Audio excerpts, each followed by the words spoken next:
Good morning বন্ধুরা, আমি নূর। আর আজকে সকাল সকাল চলে এসেছি তোমাদেরকে কিছু দেখানোর জন্য। আর এখন ঘড়িতে বাজে 8:30। আর আজকে রান্না বান্না বলতে শুধু জুনাইতের জন্যই রান্না হবে। হাফ পোয়া চাল রান্না করব, একটু ডাল করব, আর কিছু না। যেহেতু এখন রমজান মাস, আমরা রোজা রেখেছি, তো আমাদের তো কোনো খাওয়া দাওয়া নেই। এই তো এখনও খেলা করছে।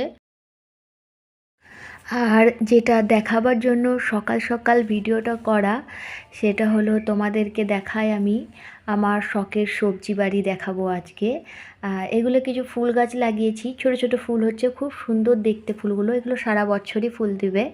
আর এগুলো হচ্ছে তোমার সূর্যমুখী ফুল। এটা একটু কুড়িয়েও এসেছে। সূর্যমুখী ফুলটা যখন নিয়ে এসেছিলো, যখন লাগিয়েছিলাম, তখন একবারে মাটির সাথে মিশে গিয়েছিলো। বেঁধে আর করে অনেক রকম করে তারপরে গাছগুলোকে সোজা করেছি। এগুলো হলো বেগুন গাছ লাগিয়েছি, পাশে পুঁই শাক আছে, এটা বরবটি আর লঙ্কা গাছ। আর ওই পেছন দিকে ওগুলো ভেন্ডি গাছ আছে। আর সবথেকে স্পেশাল গাছ যেটা হলো, সেটা তোমাদেরকে দেখাই কাছে গিয়ে একটু। এই যে শসা গাছ, এই শসা গাছগুলো সব মানে যতগুলো বীজ পুঁতেছিলাম ততগুলোই হয়েছে।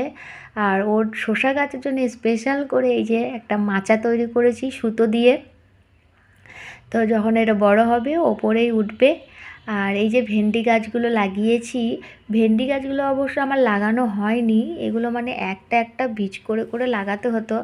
আর আমি এক জায়গার মধ্যে অনেকগুলো বীজকে ছড়িয়ে লাগিয়ে দিয়েছি, তো একসাথে অনেকগুলো বেরিয়ে গেছে।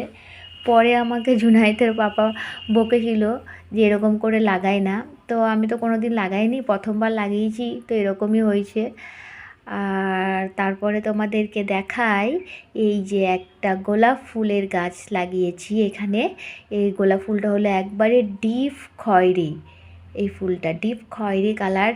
যখন এনেছিলাম তখন ফুলটা পুরো ফুটেছিল, খুব সুন্দর লাগছিল। আর এখন ফুলটা ঝরে গেছে। এটা মাটির মধ্যে বসিয়ে দিয়েছি। আর এই একটা নিয়ে এসেছিলাম, এর ফুলটার কালারটা অরেঞ্জ অরেঞ্জ কালার, খুব সুন্দর কালারটা, মিষ্টি মিষ্টি সুন্দর দেখতে। একে এখনও বসাইনি, ভাবছি এটা টবের মধ্যে বসাবো। আর এই ফুলটা ফুটেছিল তখন, এটা এখন একটু মরে গেছে ফুলটা। আর ফুল গাছগুলো খুব একটা দাম নেয় না। এই যে এগুলো হলো পুদিনা গাছ। পুদিনাগুলো সব লাগিয়েছি এই রমজান মাসে। যখন শরবত বানাচ্ছি, পুদিনা পাতা একটু থেতো করে জলজিরা, তারপরে লেবু এসব দিয়ে শরবতটা বানিয়ে খেতে খুব ভালো লাগছে। আর পুদিনা পাতার শরবত খাওয়া, এমনি পুদিনা পাতা খাওয়া শরীরের পক্ষে কিন্তু অনেক ভালো, পেট ঠান্ডা রাখে। তাই পুদিনাগুলো লাগিয়েছি। আর এগুলো হলো করলা গাছ। করলা গাছগুলোও বেরিয়েছে। এই যে একটা বেবি করলা গাছ এই বেরোচ্ছে। গাছগুলো সত্যি মানে গাছগুলোকে খুব ভালো লাগছে যত্ন করতে, রোজ বিকেলবেলায় জল দিতে। এই হলো তোমার, এগুলো কি গাছ? ও হ্যাঁ, এগুলো ঝিঙে গাছ। ঝিঙে গাছ লাগিয়েছি, এগুলো বেরোয়নি অবশ্য, জানো। এই সব গাছগুলো বেরিয়ে গিয়েছিলো, কিন্তু এই গাছগুলো বেরোয়নি। ভাবলাম বেরোবে না, তারপরে দেখছি হ্যাঁ আস্তে আস্তে বেরোচ্ছে। এই যে অ্যালোভেরাটা আজকেই বসিয়েছি এটা। আর এগুলো পুদিনাগুলো, পুদিনা পাতার যে শরবতটা করছি সেই রেসিপিটা আমি পরের ভিডিওতে দেব, তোমরা দেখবে। যদি পছন্দ হয় তা বানিয়ে খেও, পেটের পক্ষে সত্যি খুব ভালো পুদিনা পাতা।